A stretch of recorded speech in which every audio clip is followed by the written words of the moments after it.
The Blade itself, the pinnacle of gritty grimdark fantasy. Part 1. Introduction. Forget the perfect heroes. Are you tired of stories about righteous knights in shining armor and wise kings saving the world with a magic sword? Do you want something more realistic, more ruthless, and filled with characters where the line between good and evil is as thin as a razor's edge? Welcome back to the channel. Today, we are stepping into the mud and blood of JOE ABERCROMBIE's world with his debut novel, The Blade itself. This is the book that helped define the grimdark genre for a new generation. Even George R.R. Martin, the father of Game of Thrones, has praised Abercrombie for his visceral storytelling. The Blade itself isn't a story about the battle between light and dark. It's a story about bad people trying to do the right thing, or good people forced to do terrible things. Get ready, because in this world, justice is a luxury, and blood spills in every corner. Part 2. Summary. 3 lives in a chaotic world. Unlike many fantasy epics, The Blade itself doesn't start with a single grand quest. Instead, it weaves together the lives of 3 deeply flawed but incredibly compelling protagonists. 1. Logan Ninefingers.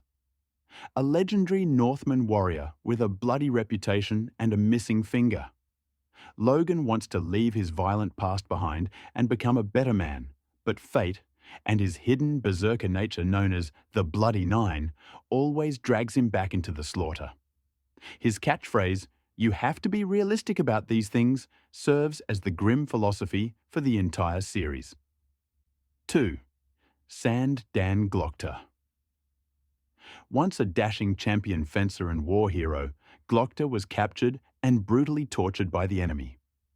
Now, he is a cripple who works for the Inquisition, torturing others for a living. Glokta is arguably one of the best-written characters in fantasy history. He is cynical, in constant pain, but razor-sharp and brilliantly intelligent. His internal monologue is a masterpiece of dark insight. 3. Jezal Dan Luther. A vain, selfish young nobleman who cares only about fencing and climbing the social ladder to impress women. He represents the shallow arrogance of the upper class, but he is about to receive some very expensive lessons from a cruel reality. All 3 find themselves drawn into the orbit of Bayaz, the first of the Magi. Bayaz is an ancient wizard who is gathering a team to stand against a mysterious threat from the past. But as you'll learn, even the Gandalf of this world has very dark secrets of his own. Part 3. Artistic highlights. The Blade of Language. The greatest strength of JOE ABERCROMBIE isn't a complex magic system, it's his characters and his dialogue.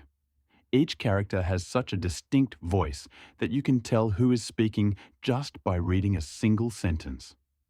Abercrombie's signature dark humor is expertly woven into even the most tragic situations, making you laugh in the middle of a bloodbath. The book's title is inspired by a quote from Homer. The blade itself incites to violence. Abercrombie explores this perfectly. Violence in this book isn't glamorous or heroic, it's dirty, painful, and leaves permanent scars on both the body and the soul. The author isn't afraid to strip away the chosen one tropes, exposing the naked, often ugly reality of human nature. You will find yourself rooting for these anti-heroes even when they do things that make you shudder. Part 4. Reflection. Justice comes at a price. The deepest takeaway from The Blade itself is that in a brutal world, survival is often the only victory you can hope for.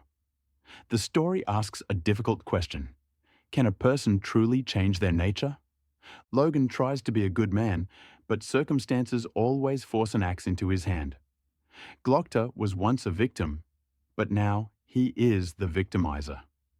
The book teaches us that the world isn't run by noble ideals, but by power, fear, and cold calculation.